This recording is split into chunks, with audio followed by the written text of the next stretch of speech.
Senhor Deus, em nome de Jesus, a minha vida eu apresento em tuas mãos, pedindo a tua ajuda, pedindo o teu socorro, clamando pela dádiva da sabedoria do teu Espírito Santo, Deus, para proclamar esta palavra esta que foi o Senhor, amado Deus, atrás desse púlpito, enquanto eu orava aqui, antes do culto. O Senhor trouxe ao meu coração o capítulo, o livro, o Senhor trouxe ao meu coração, Deus, esse texto. Por isso eu peço a tua ajuda, ajuda-me, Senhor, a proclamar esta palavra e que seja alimento e sustento às nossas vidas, em nome de Jesus. Amém. Amém? Amém. Como eu disse aqui, meus irmãos, na oração, eu estava orando aqui atrás do púlpito, como sempre, antes do culto eu faço. E Deus começou a vir, a trazer, Deus começou a soprar no meu coração Apocalipse capítulo 3. Eu já tinha o que pregar, eu já vim para a igreja com texto, com capítulos e versículos a ser ministrado nessa noite, mas enquanto eu orava, Apocalipse capítulo 3, Apocalipse capítulo 3. Eu sabia que se tratava de uma das cartas que Jesus Cristo ordenou a João escrever às igrejas. Mas eu não sabia qual delas era. Mas, obedecendo à palavra de Deus, obedecendo ao comando de Deus, à ordenança de Deus, abri a palavra no referido capítulo, Apocalipse capítulo 3, e a carta é a igreja de Sardes.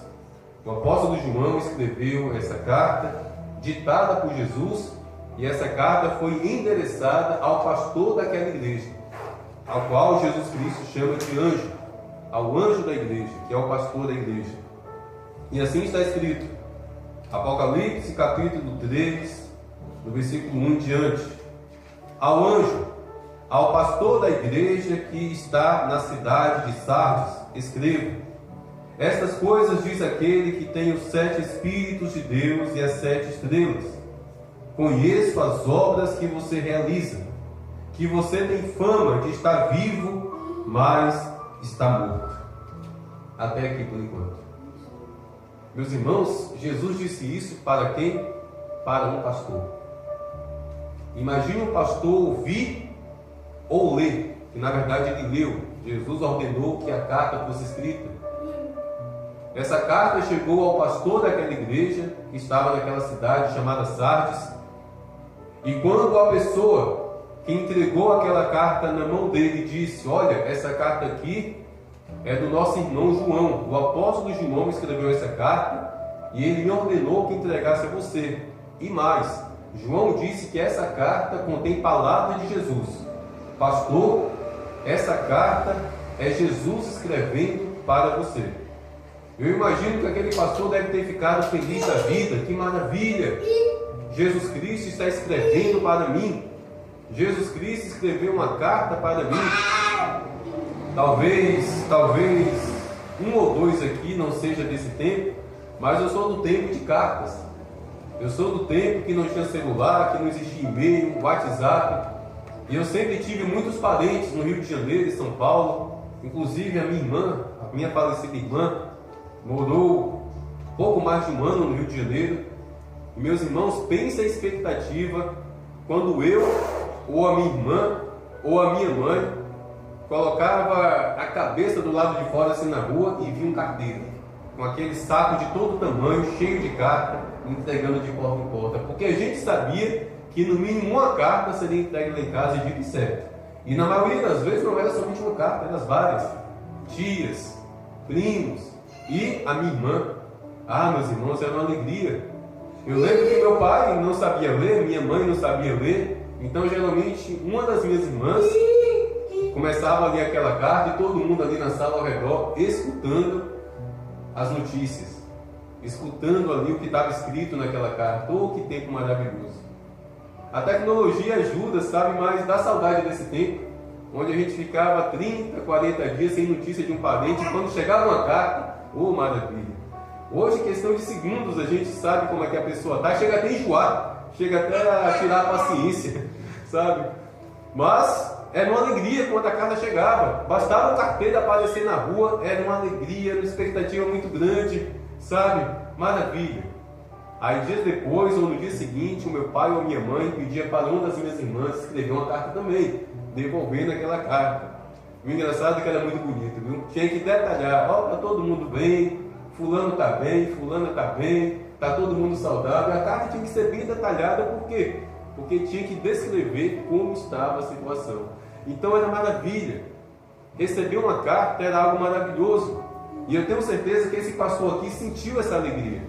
Esse pastor aqui sentiu essa expectativa, porque além de ter sido uma carta enviada por João, era uma carta, meus irmãos, que continha palavras de Jesus escrita para aquele pastor.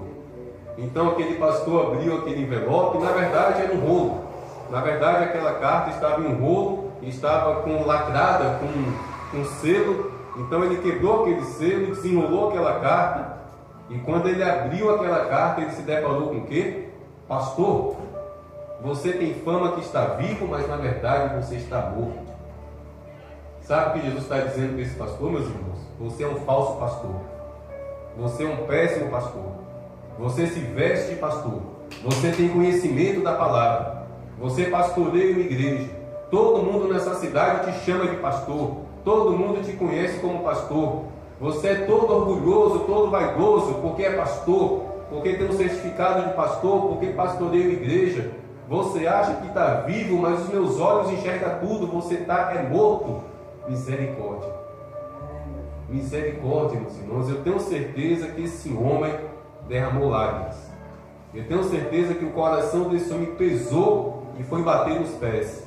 Eu tenho certeza que esse homem se quebrantou todo. É a minha esperança que ele tenha se quebrantado, que ele tenha se arrependido diante dessas palavras. Jesus não disse isso para o membro de igreja. Jesus não disse isso para o porteiro da igreja, para o rapaz do som, para as irmãs do círculo de oração. Jesus Cristo disse isso para o pastor da igreja. Você está morto. Um corpo morto, meus irmãos, entra em decomposição. Um corpo morto, já horas depois, já começa a apodrecer por dentro. Dias atrás eu estava vendo uma mulher, ela é especialista, ela trabalha no necrotério. O trabalho dela é cuidar dos defuntos que chegam lá no necrotério. Então, se a unha estiver grande, ela corta a unha. Se estiver suja, ela dá banho. Na verdade, ela dá banho em todos. E ela faz uma coisa que, segundo ela, outros não fazem, mas ela faz questão de fazer. Ela compra shampoo e creme com o próprio dinheiro dela para lavar os cabelos e para passar um creme e pentear. Ela tem esse cuidado, porque ela diz que ela está cuidando do amor de alguém. Ela está cuidando do pai de alguém, da mãe de alguém. Então ela faz questão de arrumar, de pentear, de perfumar. Ela não somente dá banho, ela não somente ali limpa, ela faz questão de perfumar. Ela faz questão de cuidar para que a pessoa vá para o velório e a família possa se despedir olhando, e a última imagem que a família vai ver, né, é um rosto ali bem arrumado, é um cabelo bem arrumado, muito interessante. Ela não ganha para isso, ela ganha para cuidar ali do corpo, para dar banho, para vestir, mas ela faz algo a mais. Porém, certa vez ela explicou isso, que horas depois que a pessoa morre, os órgãos internos, o fígado, o estômago, começa a inchar, para se romper, para se abrir. Por isso que existe o chamado procedimento. Na verdade eu esqueci o nome. Existe um procedimento no necrotério que retira o excesso de líquido do intestino da pessoa, porque se aquele líquido ficar, corre o risco de, durante o velório, a barriga explodir.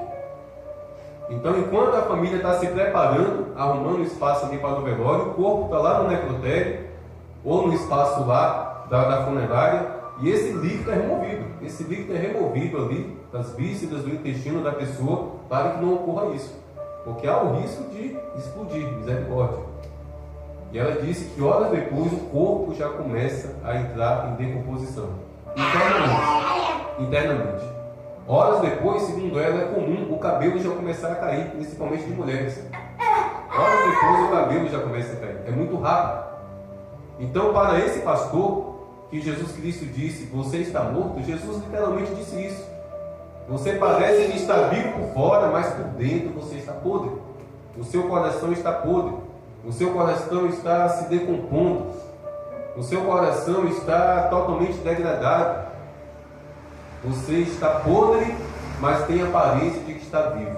A sua roupa de pastor, a sua voz de pastor, o seu púlpito bonitão. As pessoas te conhecem como pastor, mas eu, Jesus Cristo, eu te digo, você diz que está vivo, mas na verdade você está morto.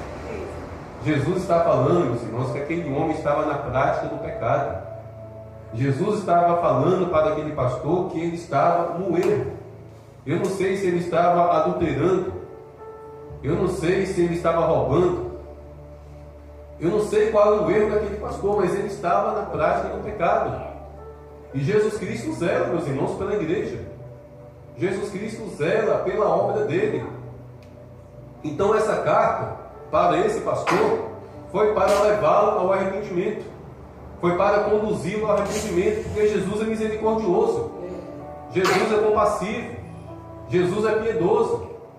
Meus irmãos, Deus não tem prazer em expor o pecado de ninguém. Precisamos entender isso. Tem crente que acha que Deus tem. Tem crente que acha que Deus tem prazer de expor o pecado, de expor o erro que aquela pessoa está praticando. Tem pessoas que acham que Deus tem essa alegria. Não, Deus não tem prazer. Se Deus não tem prazer na morte do ímpio, quanto mais em fazer o ímpio passar vergonha. Então Deus, ele dá oportunidade. Deus, ele vai ali mostrando, Deus vai revelando, Deus vai tocando no coração daquela pessoa para que ela se arrependa. Porém, chega uma hora, meus irmãos, que Deus de fato levanta o véu. Chega uma hora que de fato Deus expõe. Chega uma hora que de tanto a pessoa ignorar, renunciar, não dar ouvidos às repreensões do Senhor, chega a hora que Deus de fato expõe. E principalmente pastores. À luz da palavra de Deus, meus irmãos, eu entendo que a respeito de pastores, Deus tem um critério mais pesado. O apóstolo Tiago diz isso. Meus irmãos, não queiram vocês se tornarem mestres, ou sejam pastores, porque nós, os que ensinamos, seremos julgados de forma mais severa.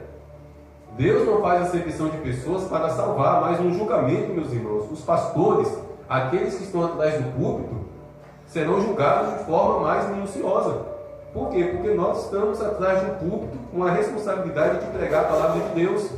Se o meu pregar não estiver de acordo com a vida que eu estou vivendo, se a vida que eu estou vivendo não estiver de acordo com o que estou pregando, no dia do juízo, tudo será exposto. E olhe lá, se antes do juízo não foi exposto também, porque Deus expõe. Pelo zelo da obra, pelo zelo da igreja, Deus expõe sim o pecado de líderes, de pastores, de homens e mulheres que estão atrás do púlpito, parecendo que estão vivos, mas que estão mortos por dentro. Semana passada, vergonha, coisa vergonhosa. Semana passada, meus irmãos, um vídeo de um pastor na cidade de Goiânia. Olha que coisa sem sentido. Um pastor de uma igreja, na verdade, ele é considerado bispo. Bispo significa pastor de pastores. Então, no entendimento dele, ele sendo bispo, ele está pastoreando pastores. Certamente a igreja dele tem várias congregações, tem pastores ali debaixo da liderança dele, e por isso ele se considera bispo, mas é um pastor de igreja. E bispo, repito, ele se considera um pastor de pastores. Semana passada vazou o vídeo desse camarada andando pelas ruas, vestindo uma calcinha azul, uma blusa feminina e uma peruca loira. E quem filmou fez questão de postar na internet. 2 dias depois ele grava um vídeo confirmando que de fato era ele, mas que ele estava fazendo uma investigação. Segundo ele estava fazendo um trabalho de detetive, estava investigando alguma coisa. Porém, começou a aparecer mais vídeos. Após esse vídeo, apareceu outro vídeo, e dessa vez novamente. Só mudou a cor da peça íntima. Agora estava com a calcinha preta, mas com uma peruca loira de calcinha preta, sabe? E a coisa foi só piorando. Já começou a surgir denúncias de abuso sexual, dele contratando meninas adolescentes que vivem na prostituição e levando para motel. Aí a questão é, foi o diabo que usou a pessoa que filmou esse pastor nessa vergonha? Foi o diabo que usou essa pessoa que fez esse vídeo para postar na internet, para todo mundo ver e se escandalizar? Foi o diabo que fez isso? Foi não, meu irmão, foi Deus. Eu falo com toda certeza, foi Deus que usou essa criatura para filmar esse pastor nessa situação e expor essa vergonha, porque Deus zela pela obra dele. Deus cuida, meus irmãos, da obra dele. Até semana passada, pode ter certeza, esse homem estava nos púlpitos pregando. Até semana passada, ele estava colocando a mão na cabeça de um monte de gente. A mesma mão que vestia uma calcinha. Então, Deus tem que fazer isso mesmo, meus irmãos. Deus tem que levantar o véu. Deus tem que usar os ímpios até para expor essas vergonhas. A palavra de Deus diz que Deus usa os ímpios para abençoar os justos. Deus usa de fato os ímpios para abençoar, Deus usa. Mas eu acredito que Deus também usa os ímpios como ferramenta para expor falsos profetas, falsos pastores, homens que se vestem de paletó e gravata, que têm conhecimento literário da palavra de Deus, mas que vivem uma vida de mentira, que vivem uma vida de engano. E a tristeza que me dá é saber que esse homem pastoreava pessoas. Porque, meus irmãos, se na igreja que esse homem pastoreava 100 membros ali ele tinha, pode ter certeza que desses 100, ao menos uns 10 vai desanimar e vai desviar. Porque os escândalos fazem isso.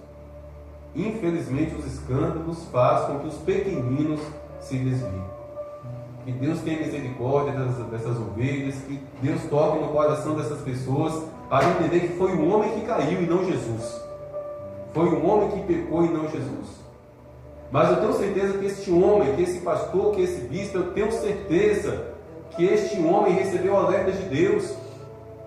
Eu tenho certeza que muitas pessoas foram usadas para tocar no coração daquele homem. Meu irmão, ó, Deus está me falando que você tem que descer na casa do oleiro. Deus está me falando que você tem que abandonar o pecado. Eu tenho certeza, meus irmãos, que isso aconteceu porque Deus dá tempo. Deus estende a mão de misericórdia, mas o homem endurece o coração. Então, meus irmãos, não caiamos no engano, achando que é o diabo. Ah, o diabo está atacando a igreja, o diabo está envergonhando a igreja. É Deus. É Deus que está levantando o véu, é Deus que está levantando o tapete, é Deus que está tirando dos púlpitos esses miseráveis, esses enganosos, esses mentirosos. Porque, meus irmãos, quem aqui iria contratar um pedreiro mau pedreiro? Ninguém.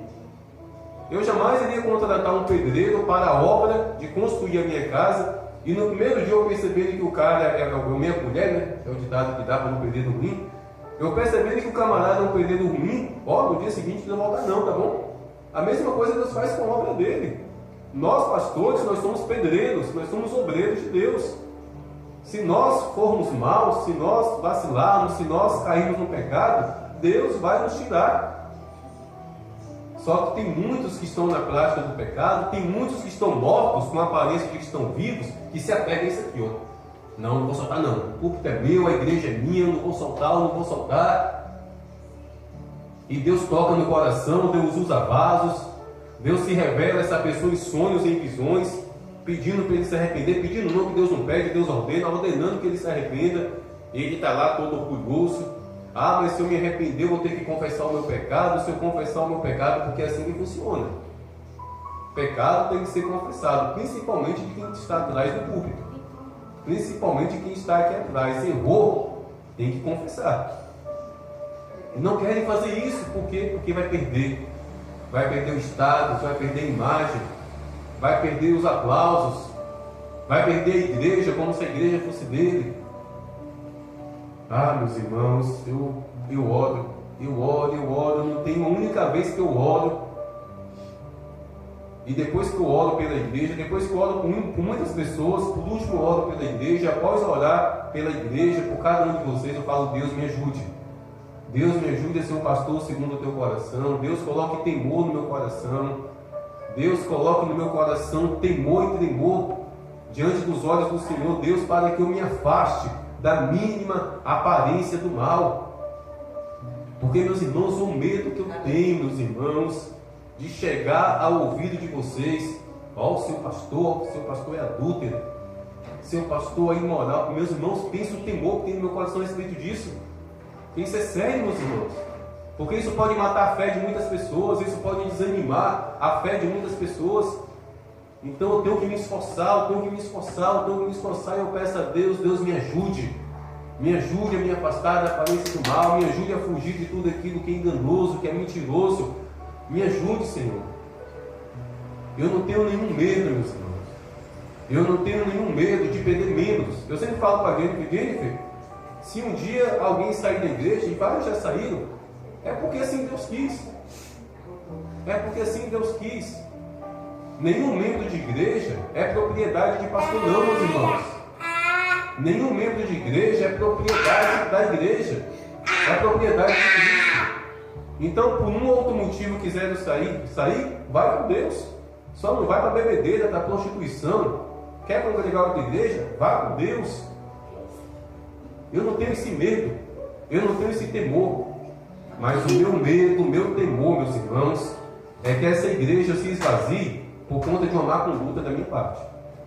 O meu temor e o meu medo é essa igreja se esvaziar, porque eu não vou mais para aquela igreja não, porque o pastor Nido é imoral. O pastor Nido foi pego em flagrante adultério. E eu reforço, meus irmãos, sejam pastoreados por mim, meus irmãos, eu estando à luz da palavra de Deus. Triste é o cristão que é pastoreado por um pastor no pecado. Triste é o homem ou a mulher que está em uma igreja sendo pastoreado por um falso pastor. Essa pessoa não está sendo abençoada. Essa pessoa não está sendo alimentada. Essa pessoa não está sendo verdadeiramente pastoreada. Todo pastor que está no erro, que está no engano, que está vivendo uma vida falsa, uma vida enganosa, não está sendo bênção para aquela igreja. Está pregando que não vive, e às escuras, às escondidas, pratica coisas abomináveis. Esse pastor, eu tenho certeza que o pecado cegou ele de tal maneira que ele acreditou que poderia sair de calcinha pelas ruas de uma capital, Goiânia, e ninguém ia ver. O pecado cega, meus irmãos. O pecado cega o entendimento, endurece o entendimento. Sabe lá Deus qual o problema desse homem, qual é a loucura deste homem, mas é terrível. Mas repito, é Deus zelando pela obra dele. Se um dia misericórdia, se um dia eu não estiver alinhado ao coração de Deus, pode ter certeza, meus irmãos, Deus vai me tirar de trás desse púlpito. Muitas foram as vezes que eu já orei para Deus, reforçando essa liberdade que Deus tem, não é nem dando liberdade, quem sou eu para dar liberdade para Deus, mas reforçando a seguinte liberdade que Deus tem sobre mim. Deus, se um dia eu, pastor Nido, estiver vivendo uma vida no pecado, no engano, na impiedade, na iniquidade, e ainda assim, com a maior cara de pau, culto após culto, estando aqui atrás do púlpito, se um dia, Deus, eu cair nesse engano, usa a minha esposa. A igreja pode estar lotada, usa a minha esposa para apontar o dedo na minha cara e me denunciar. Eu concedi, eu reforcei. Eu declarei: Deus, o Senhor tem essa liberdade, o Senhor tem de fato, porque eu tenho zelo, meus irmãos, disso aqui. E a cada dia que passa, se há 2000 anos atrás existia um pastor que tinha fama de estar vivo, mas que estava morto, imagine hoje. Se há 2000 anos atrás, quando não tinha algumas coisas que existem hoje, já existia um pastor à frente de uma igreja, bonitão por fora, bem arrumado por fora, com uma pregação bonita por fora, mas morto por dentro. Imagine hoje. Infelizmente, meus irmãos, existe. E não é de hoje que existe. Não é de hoje que existe o joio no meio do trigo. Não é de hoje que existe a mosca dentro do frasco de perfume. A igreja, meus irmãos, é como um frasco de perfume. mas de vez em quando uma impureza entra dentro desse frasco de perfume. Mas a igreja de Jesus, a obra de Jesus, e Jesus tira a mosca. Vai chegar um tempo que Jesus vai revelar o joio. Durante muito e muito tempo, joio e trigo caminharão juntos, mas chega uma hora que Deus pesa a mão. E quando Deus pesa a mão, tanto o joio como o trigo cai por terra. Mas o trigo, meus irmãos, a planta trigo tem uma capacidade que o joio não tem. O trigo pode ser amassado, horas depois ele se levanta. A vara, a cana do trigo, o caule do trigo, ele tem essa capacidade. Ele é amassado, mas ele não se quebra, ele é bem flexível. E horas depois ele se levanta novamente. Já o joio não. O joio é duro. O joio é duro de tal maneira que ele não se amassa, ele se quebra. Então, quando o peso da mão de Deus vem, o joio ele se quebra e não se levanta, mas o trigo se levanta. Que Deus faça isso. Que Deus faça isso, que Deus continue a fazer isso, meus irmãos, para que a igreja não seja escandalizada. Para que a igreja não seja escandalizada, meus irmãos. Então, meus irmãos, que fique para o alerta, tá bom? Vocês que congregam aqui na igreja, vocês que são membros dessa igreja, não me coloquem em um pedestal, não. Não me coloquem como estátua de ouro, não. Se vocês testemunharem, se vocês testificarem, se vocês comprovarem com os seus olhos, só cuidado com mentira, porque o diabo ataca pastores. Usando um exemplo como esse, Satanás lança o engano de dizer que todos os pastores são iguais. Então fique atento a boatos, a fuxicos, porque os boatos, as mentiras, Satanás de fato levanta contra os pastores. Mas todo pastor, todo homem, toda mulher de Deus que está sincero na obra no reino de Deus, pode levantar a fofoca que for, cai por terra. Ninguém acredita, meus irmãos. Quando um homem ou mulher de Deus de fato ali está fiel à palavra do Senhor, pode levantar 10 pessoas falando mal contra aquela pessoa, ninguém vai acreditar, porque os olhos de todo mundo testemunham o contrário. Mas triste é o pastor, triste é o homem ou mulher de Deus que toda a cidade sabe a má conduta dele. A primeira pessoa que se levantar para proclamar uma palavra de condenação, todo mundo vai acreditar. Por quê? Porque aquele camarada, aquela mulher, esse pastor, essa missionária, enfim, essa pastora, está dando mau exemplo. Essa palavra, meus irmãos, essa palavra, Apocalipse capítulo 3, é especialmente para mim que sou pastor, mas também serve para cada um de vocês.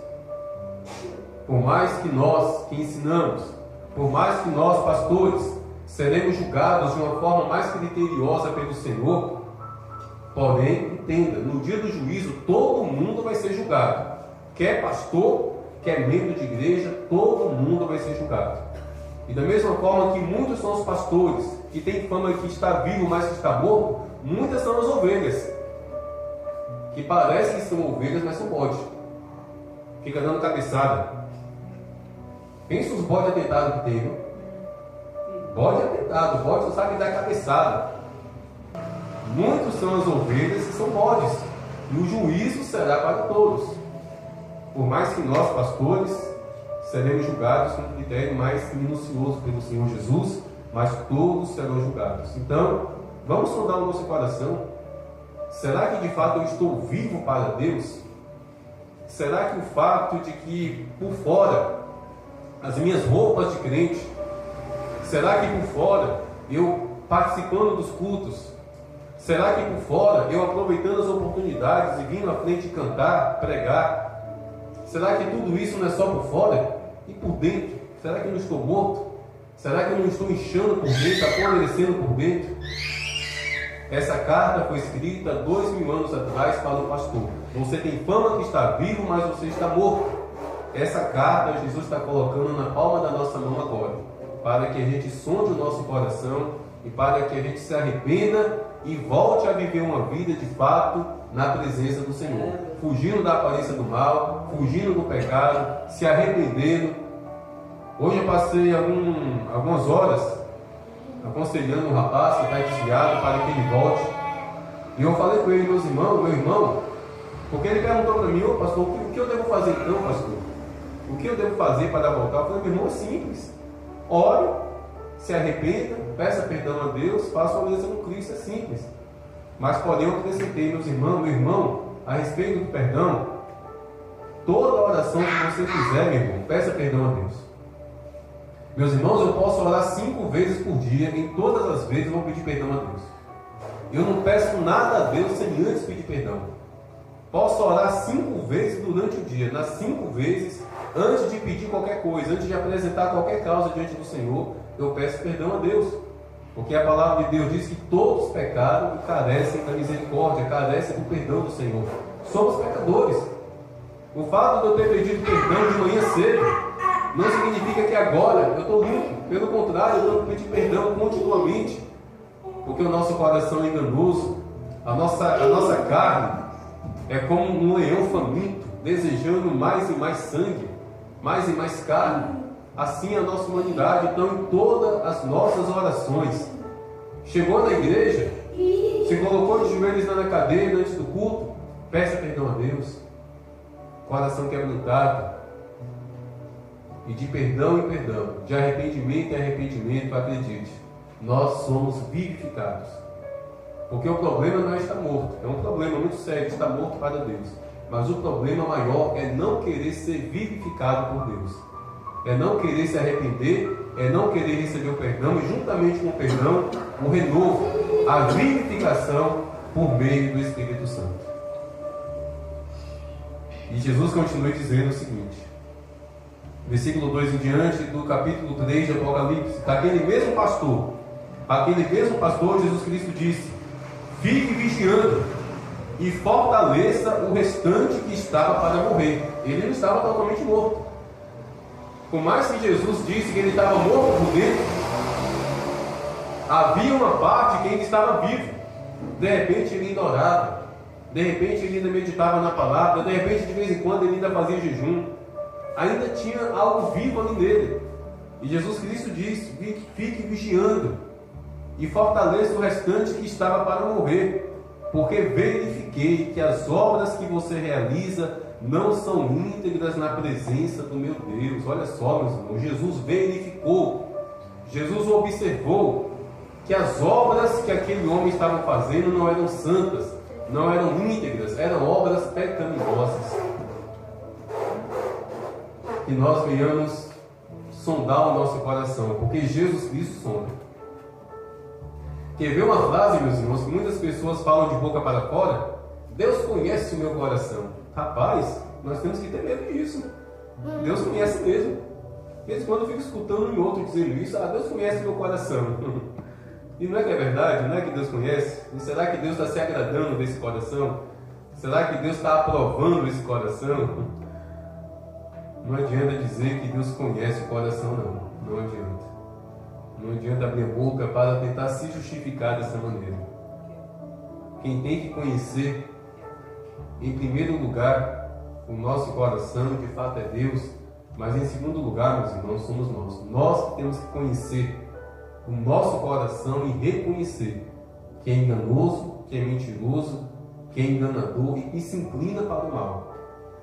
E por meio do Espírito Santo, dominar esse coração, submeter esse coração ao quebrantamento e ao arrependimento, para que dessa maneira, juntamente com o perdão, a vida de Deus se achegue ao nosso ser e venhamos abandonar tudo aquilo que é morte. Iremos deixar tudo aquilo que é morte, tudo aquilo que é podridão espiritual, para viver de fato uma vida viva e viva plena na presença do Senhor. Amém?